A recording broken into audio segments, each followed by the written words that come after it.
So this next clip is Jordan Peterson versus 20 atheists. So it's one of these like debate things, but there's one of him and 20 of them. So we'll see what they say.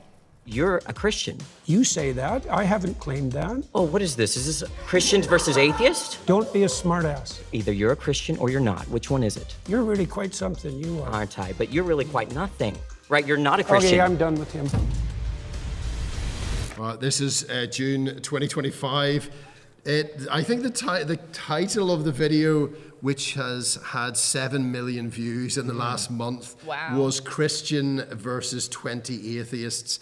And then after this, other parts of the exchange, it was changed to Jordan Peterson versus 20 atheists. It's funny, isn't it? It's this sort of like classic arena, you know, one man stands off against 20. What do you make, Rob, of what was just leveled against Jordan Peterson at this point in the debate? Well, it's just that accusation that, you know, like, right, you're absolutely nothing. That there is no, the belief doesn't mean anything, that you as a person have no value. And I think it's speaking to something sort of deep within the atheistic view, that actually there is no value, that there is nothing of worth here. But also then that sense of that's the thrust of their argument, that it's not actually that I can, through logic or persuasion, try and convince you that God doesn't exist. It's just I'm going to go on a personal attack that you don't exist. Yeah, it's an amazing situation, isn't it? Because Jordan Peterson, we saw another clip that was 4 years ago, 2021, where he seemed to be so close to becoming a Christian. And I think lots of people at that point thought he actually has become a Christian. And he's like stepped right into the church and trusted in Jesus and given his life to Christ. But you can tell that he doesn't want to say he is, but he also don't want to say he isn't. I know. And then 4 years later on, the funny thing is, you know, there are so many people because right across the country, and I know lots of friends in churches who, like, people are coming to their churches all the time because of Jordan Peterson. No way. So I've got one friend who's in a church in the north of England, and maybe about 6 months ago, a year ago, young man, early 20s, who's an electrician, no church background whatsoever, listening to Jordan Peterson, went to this church, became a Christian. His dad started coming, his mum started coming, his aunt and uncle started coming. The whole family are now like part of the church. So Jordan Peterson wouldn't call himself a Christian, but he's like a huge evangelist. So that's why I say he's probably the best non-Christian evangelist that we have at the moment, which is a crazy thing. And when I used to live in a small village in Devon, and it was funny because on a Sunday morning we had a service at 10:30, and there used to be, I think there was maybe 7 bells or something like that in the bell tower, and then there used to be this group of people that would come at 10 o'clock, and then they would ring the 7 bells for half an hour to invite everybody else to come to church. And then it was only when I was there for a couple of weeks at the very start that I suddenly realized, where are all those people? And what they would do is once they finished the bells and then the service started, they would just walk straight back out again. So I think Jordan Peterson is probably one of those bell ringers, isn't he? Like, he's been ringing the bells. He's like, come on everyone, come to church. Come and meet Jesus. And then I'll see you later. I'm off to the pub and I'll see you later on. Do you think that helps us understand what's going on with him, Rob, at the moment?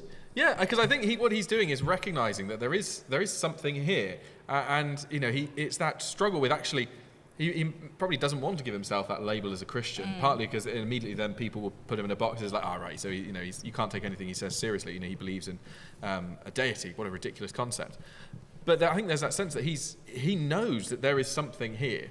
You know, in his understanding of human psychology and his, you know, looking at those common threads that run through human history, he sees that there is actually something really powerful in Christianity. And so in his work, he's highlighting these central truths, these ideas.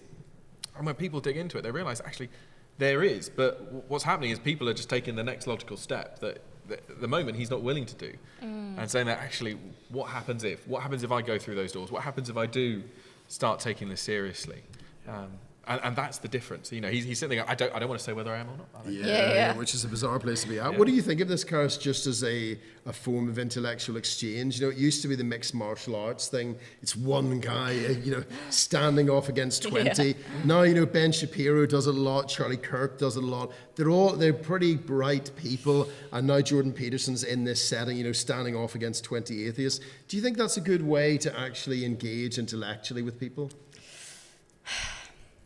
No, I don't think so. I think, if I'm being completely honest, when I see these guys doing these kind of, I'm going to call it stunts, that might not be the right word, no, but it's a good word. Yeah, doing these stunts, I just feel like I mean, they could correct me if I'm wrong, but the vibe I get is they're just trying to be like, look at me, look how smart I am. It's a bit of a peeing contest, if you want to phrase it like that. Yeah. And it's all about them. It's not really about what they're saying. And I feel like, when we look at, relate everything back to the Bible.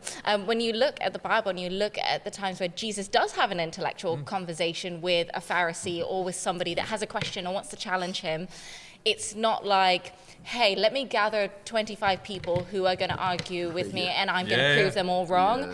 It actually comes from he's sharing something. He's telling a story. He's healing someone. He's encouraging someone. He's building a relationship with the people around him. And then someone in that group who's already heard the other things he said then might have a question or a challenge or not like what he's saying. And then he's like, okay, like he's not going to lie down and be a doormat, but he's going to respond. But he hasn't set out to try and like belittle people and make them feel dumb and show how right he is. He's just like, look, I'm going to tell the truth. I'm not going to hold back.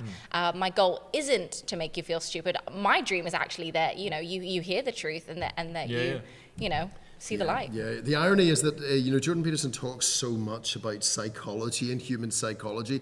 Rob, do you think that he fundamentally understands human psychology when he thinks that you can outsmart somebody else and thereby prove your point, in terms of Christian faith? I think he's wildly optimistic because there's that sense that actually if I can batter them down, then I can, and like people believe all sorts of bizarre things, and I think very few people are convinced by debate, and that's I think where Jesus is going. Those examples that Kara shared, is that Jesus isn't necessarily trying to convince people by the brilliance of his mind. It's the experience and encounter with Jesus that is transformational.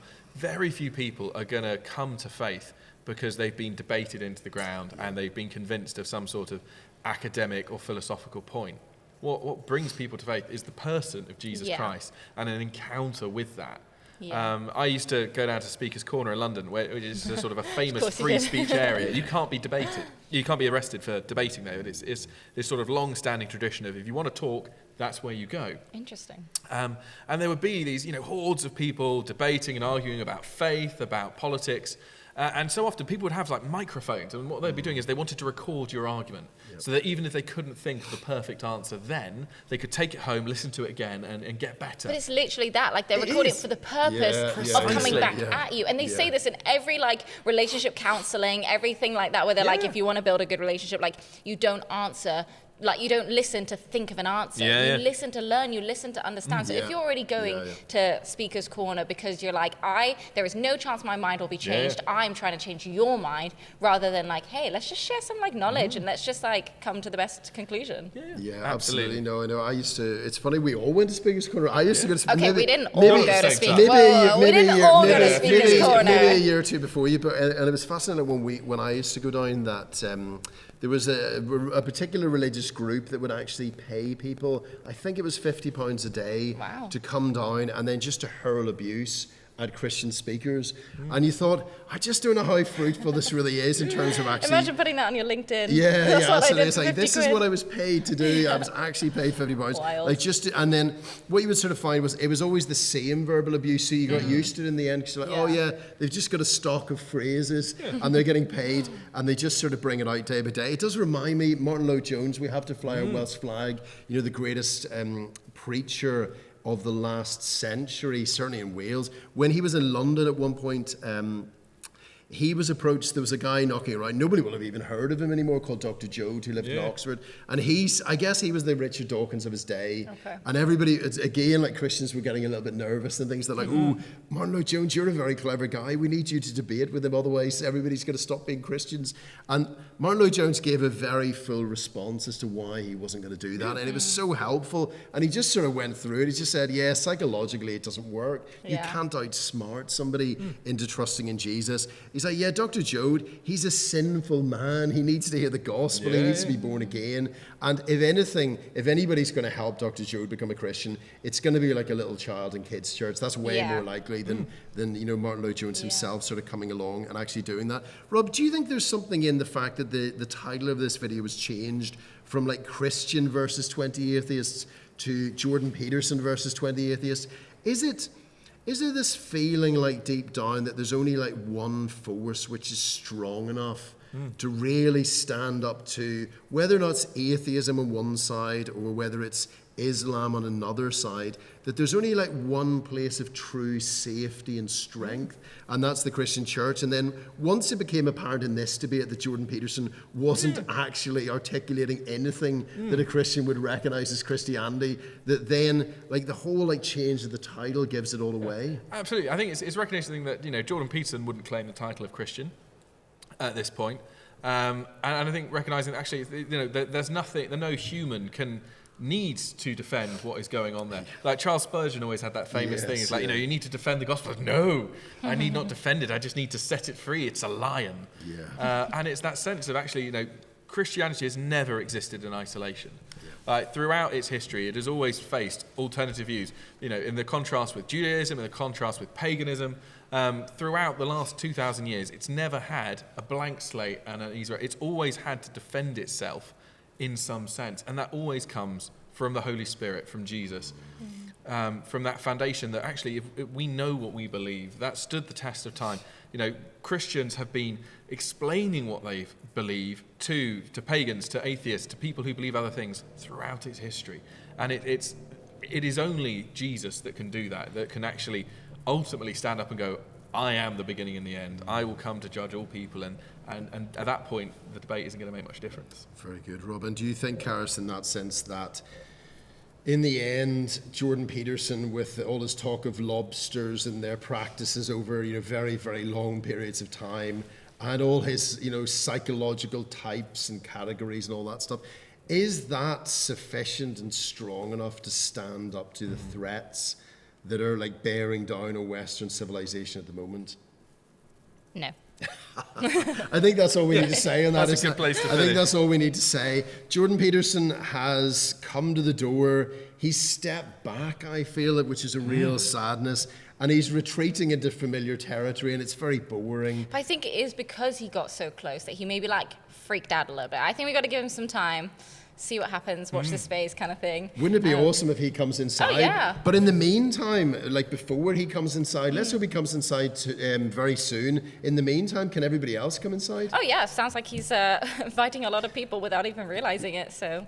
Let's listen to Jordan Peterson. He's ringing the bells and then he's slipping off to the pub after ringing the bells. Let's hope that very soon he rings the bells and then he stays around and then he actually comes. Did you ever ask those bell ringers why they dipped? I don't think I actually did. I think I didn't have the courage. Yeah, I failed. I categorically failed. I think now, if I was there, I probably would. Yeah, I'd probably invite them in. But I think that's the thing at the moment, that there's much more of an openness to coming. So I think so that was quite a long time ago actually. At that time I thought, oh no, people that don't go to church don't want to come to church, and if I invite them to church they're never going to come. But I find that's really changing at the moment.